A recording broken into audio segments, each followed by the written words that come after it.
I honestly can't believe I'm even writing this, but here we go. A couple of months ago, my life was stable, not perfect, but good. I, 30, female, had a solid job that I genuinely loved and that paid the bills. My husband, Tyler, 34, male, was going through a career slump, but I was not stressed because we were managing just fine. We have a 1-year-old son, Joey, and while things were tight, we were happy. Or at least I thought we were. Until my dear mother-in-law, Megan, 55, female, decided to turn our lives upside down because she wanted her son to be a man. Yep, that's the reason. Not even kidding. For context, I have been the main breadwinner for a while. Tyler's tried, but with the economy, layoffs, and just plain bad luck, things did not work out. I never threw it in his face. He took care of Joey, helped around the house, and was trying his best. But Megan? Oh no, she could not handle it. From the day we told her about our financial arrangement, she treated me like I was emasculating her precious son. Constant little digs, fake smiles, underhanded comments like, "Must be nice to have a wife who pays your bills." Classic manipulation with a Stepford smile. I thought it was just petty stuff, annoying but harmless. I was wrong. I landed an interview for a dream job, high paying, great benefits, flexible hours, kind of job that would give us a real cushion and let us start planning for things we have been putting off. A new car, savings for Joey, maybe even a small vacation. I crushed the interviews. Everyone was excited, and then suddenly, radio silence. A week later, I got a rejection email. Not just a rejection, but an email that hinted I had sent some extremely unprofessional messages.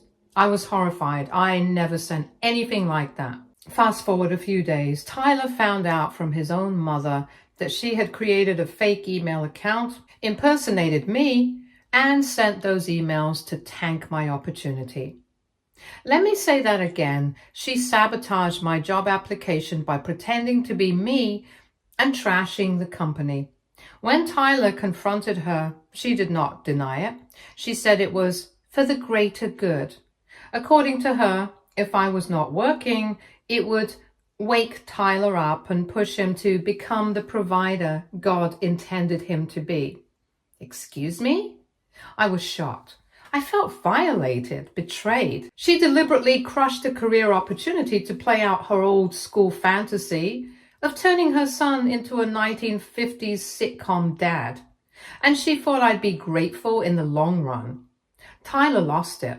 For the first time, he actually stood up to her, told her she was done, blocked her everywhere, no visits, no calls, no Joey. He was angry and embarrassed, and to his credit, he was 100% on my side.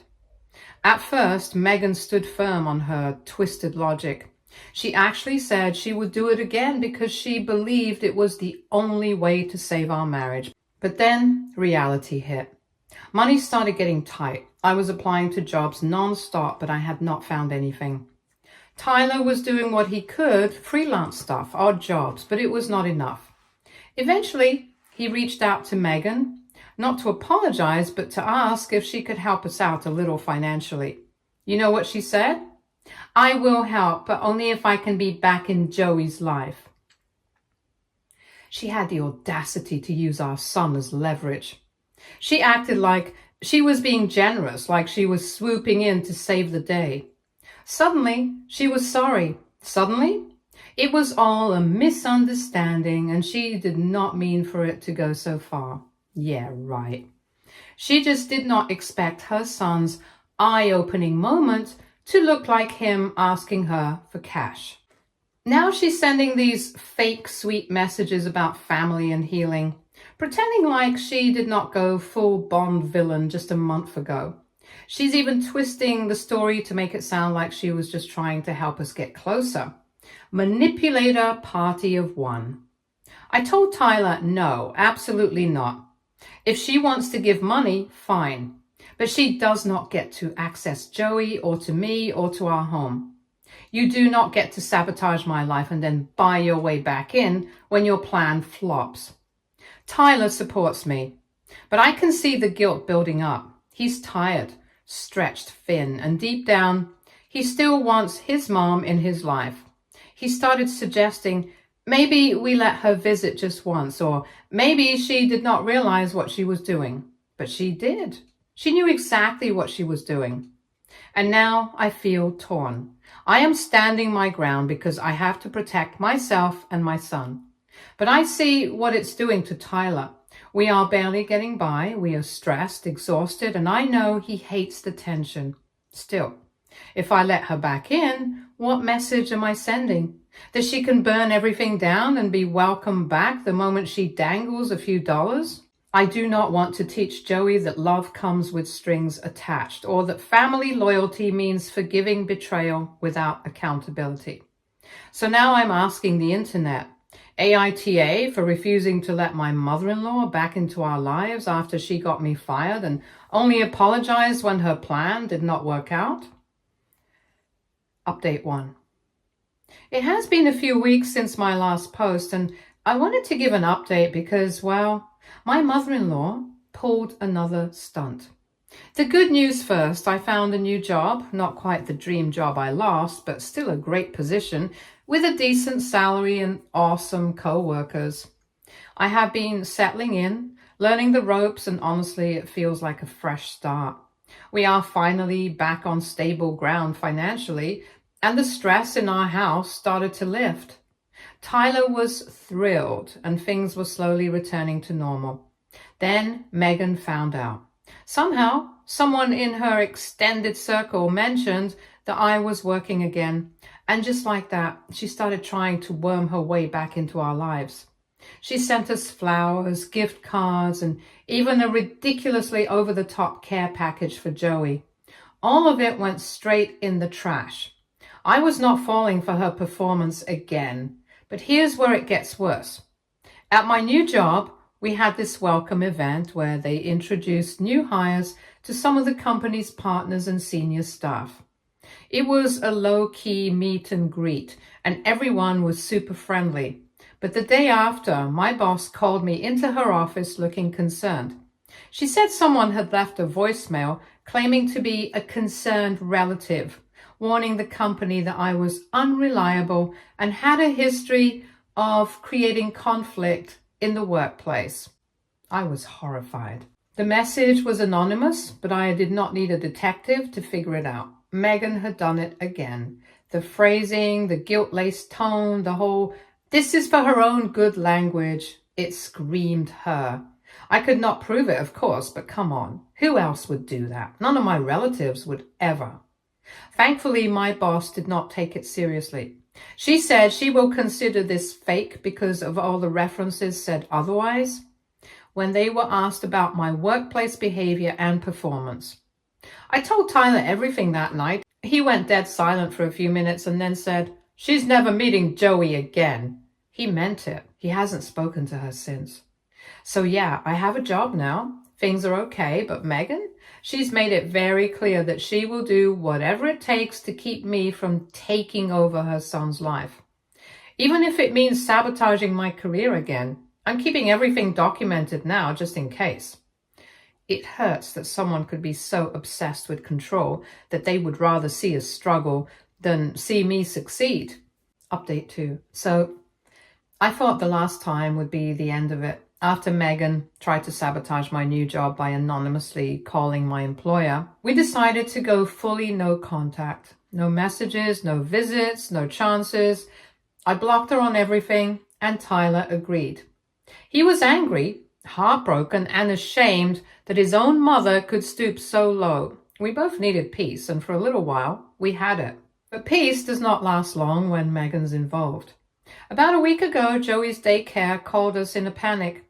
Someone had shown up unannounced, asking to pick up her grandson. Thankfully, the staff followed protocol and refused. When they asked for ID, the woman got flustered and left. The staff described her perfectly. Megan. I felt sick.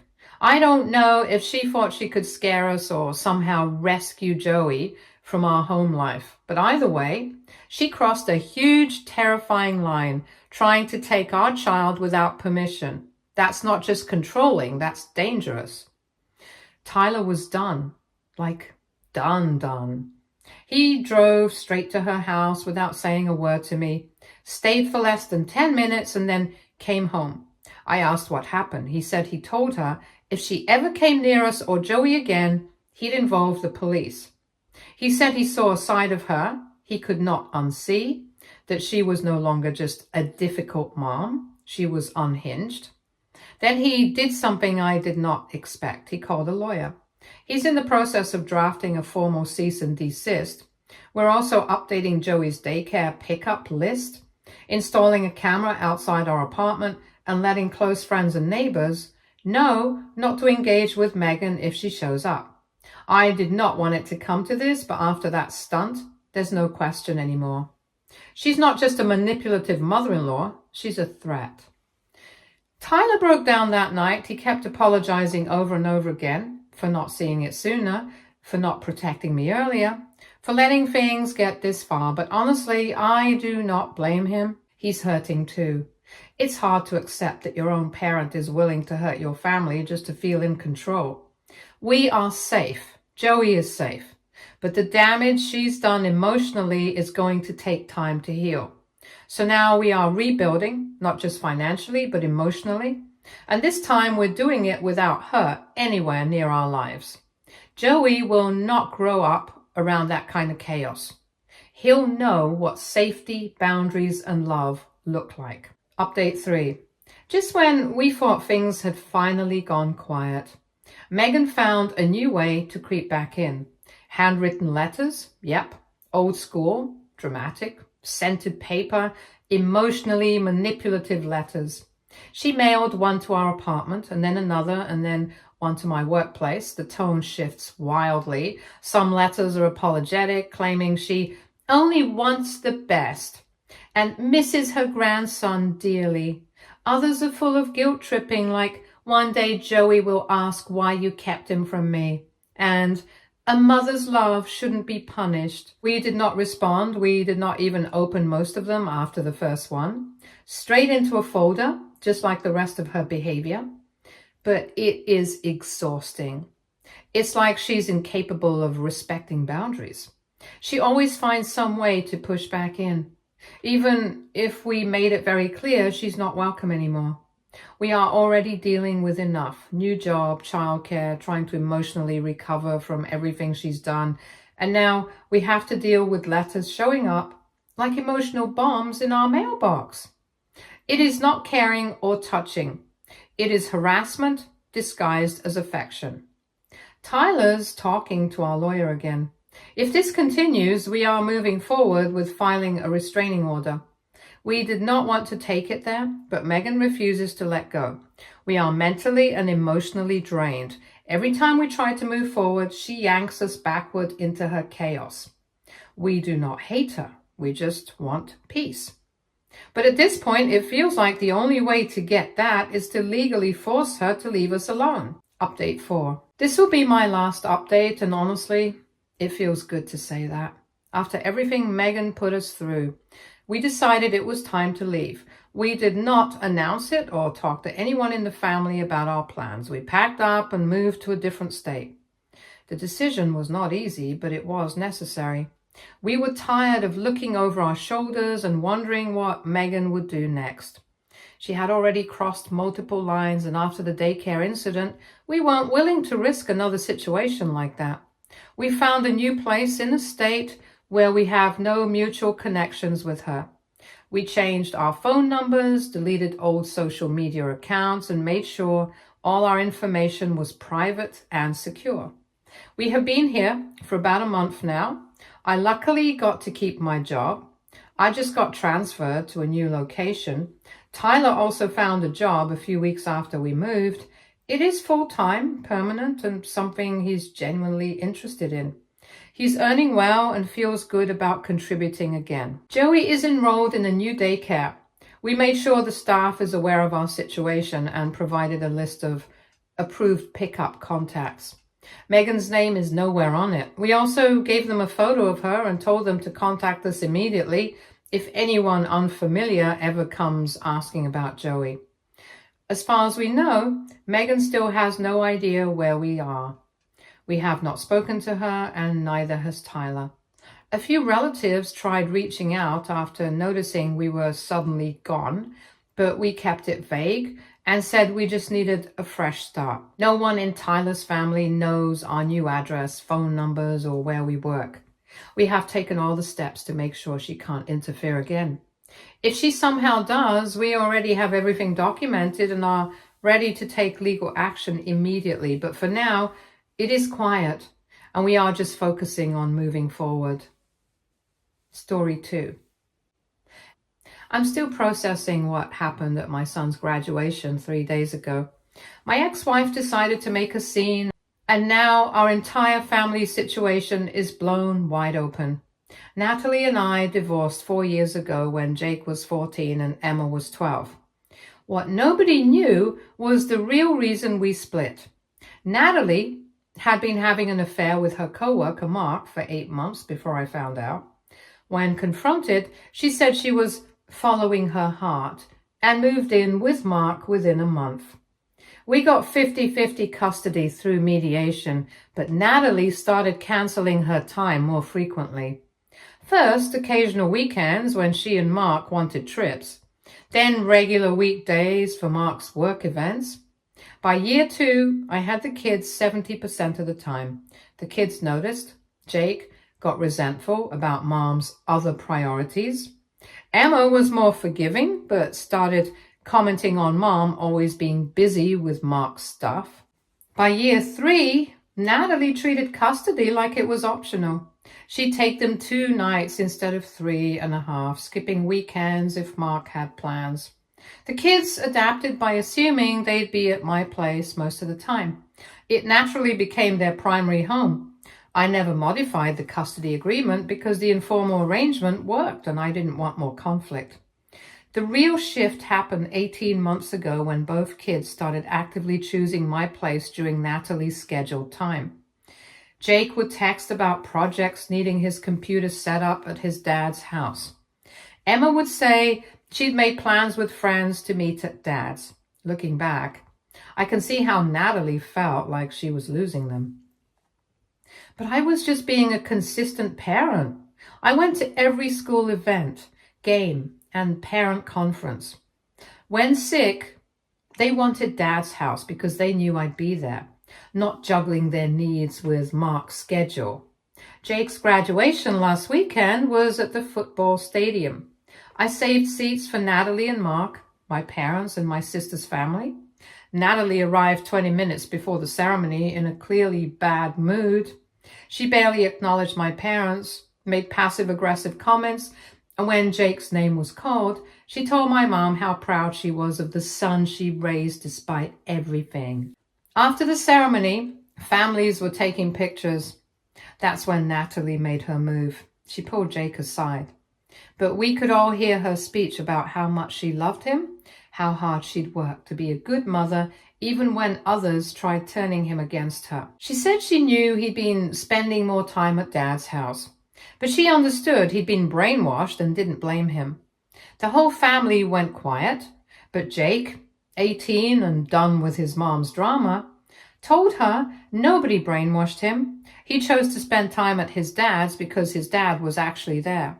He said if she wanted him around more, maybe she shouldn't have chosen Mark over her family 4 years ago. And maybe she should stop canceling whenever something better came up. You could have heard a pin drop, but Jake wasn't done. He said everyone deserved to know the truth about why his parents divorced, since she wanted to talk about brainwashing. He was tired of protecting her reputation when she'd never protected their feelings. Natalie completely lost it.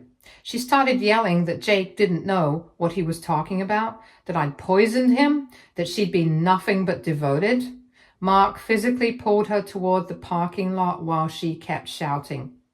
It was mortifying, but somehow satisfying to have the truth out. Emma wasn't at graduation, but heard about it from Jake. and has been unusually quiet since. She's always been closer to her mom and is struggling with everything being open now. I haven't heard from Natalie since, but Mark texted asking if we could talk like adults. My question is whether I should have stopped Jake from saying what he said. Part of me feels I should have protected Natalie from that humiliation. Another part thinks Jake had every right to defend himself and tell his truth. What do you guys think? Any advice? Update 1. Things have escalated since I posted. Family members from graduation have been calling, and the truth coming out has had interesting consequences. My parents called, saying they were proud of how I'd handled everything. They suspected something was off about the divorce, but never wanted to pry.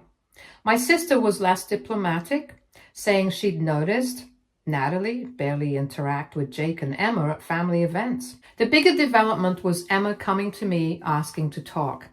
She'd been making excuses for her mom's behavior for years because she didn't want to believe her mom would choose Mark over her and Jake. Hearing Jake say it out loud made her realize she'd been lying to herself.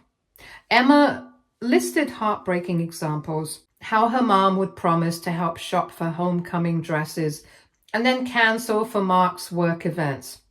How Natalie missed Emma's middle school graduation for a weekend getaway. The worst was when Emma called crying after a bad school day, and Natalie said she couldn't talk because of date night with Mark and would call back later. Emma waited hours for that call that never came, finally calling me instead.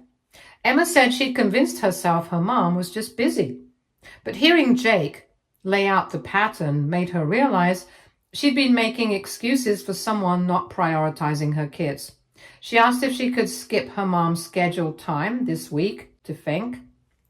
I texted Natalie that Emma was staying with me and needed time to process. Natalie immediately called, our first contact since the ceremony. She alternated between furious and desperate. She accused me of finally getting what I wanted by turning both kids against her. Then she cried, saying she knew she'd made mistakes but was trying to build a life with Mark and thought the kids understood adults need companionship. I told her the kids understood that, but also needed a mom who showed up consistently. The conversation went nowhere. She hung up saying this wasn't over and she'd talked to a lawyer about modifying custody since I'd been alienating the kids. Update 2. I met with Mark yesterday, and that conversation wasn't what I expected. Mark started by apologizing for Natalie's graduation behavior. Then he said something that threw me off. He'd been trying to get Natalie to be more involved with Jake and Emma for 2 years, but she kept making excuses about why she couldn't prioritize them more. Mark said he'd noticed Natalie seemed almost relieved when the kids chose to stay at my place instead of coming to their house. The shocking part was when he told me he'd been pushing for Natalie to fight for more custody time, not less. He liked Jake and Emma and wanted them to be a bigger part of their life together. After Jake's graduation speech, Natalie had a complete breakdown at home. She'd been crying for days, saying everyone hated her and her kids would never forgive her. But when Mark suggested she call them to apologize and make things right, she said it was too late and pointless. Mark asked if I thought the kids would be open to family counseling with Natalie. I told him honestly that the kids were old enough to decide what kind of relationship they wanted with their mom. But Natalie would have to take real accountability instead of blaming everyone else. The biggest development happened this morning. Natalie showed up at my house around 9, looking like she hadn't slept in days. She asked if she could talk to Emma, who said okay, but only if I stayed in the room. What followed was probably the most honest conversation Natalie has had with either kid in years. She didn't make excuses or blame anyone else. She told Emma she'd been a selfish mother and convinced herself the kids were better off with me because it was easier than admitting she didn't know how to balance her new marriage with being present for them.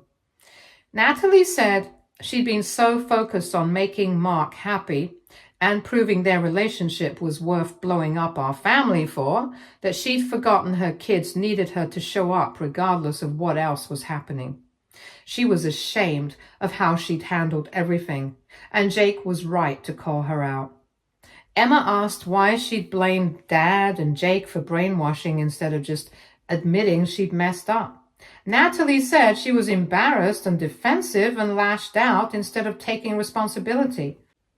Emma asked if Natalie was only apologizing because everyone found out the truth, or if she'd been planning to change even if Jake hadn't said anything. Natalie was quiet for a long time before admitting she probably would have kept making excuses. Emma told her she appreciated the apology, but needed time to think about whether she was ready for a closer relationship again.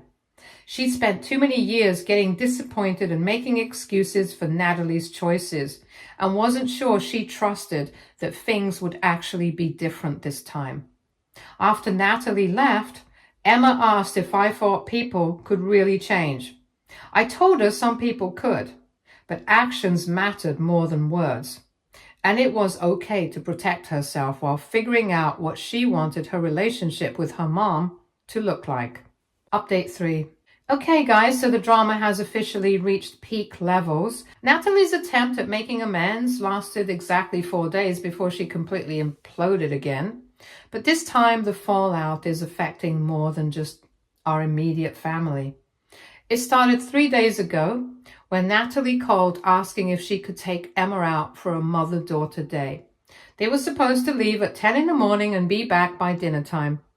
At 3 in the afternoon, I got a call from Emma asking if I could come and pick her up from the mall because her mom had ditched her to deal with an emergency with Mark. Apparently, Natalie's boss had been trying to reach her all morning because there was a crisis at the hospital that only Natalie could resolve. Instead of apologizing to Emma and explaining that she had a work emergency, Natalie completely freaked out. She started yelling at Mark for tracking her down and ruining her day with Emma. The whole argument happened in front of Emma, who said she was mortified by her mom's behavior in public. Eventually, Mark just left, and Natalie spent the next hour crying and ranting to Emma about how nobody understood how hard she was trying. Emma said it was like watching her mom have a complete breakdown. The next day, Natalie called Emma to apologize for the mall incident, but instead of taking accountability, she started making excuses again. Emma told her that the problem wasn't having a work emergency, it was how Natalie handled it. Emma said she would have understood about cutting their day short for work, but she couldn't deal with her mom having a public meltdown and then making her feel guilty about it. The conversation ended with Natalie hanging up on Emma, who came to me in tears saying she was done trying to have a relationship with her mom. But it got worse.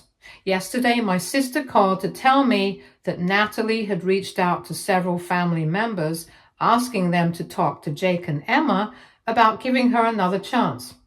Natalie was telling everyone that I was poisoning the kids against her and that the family needed to intervene.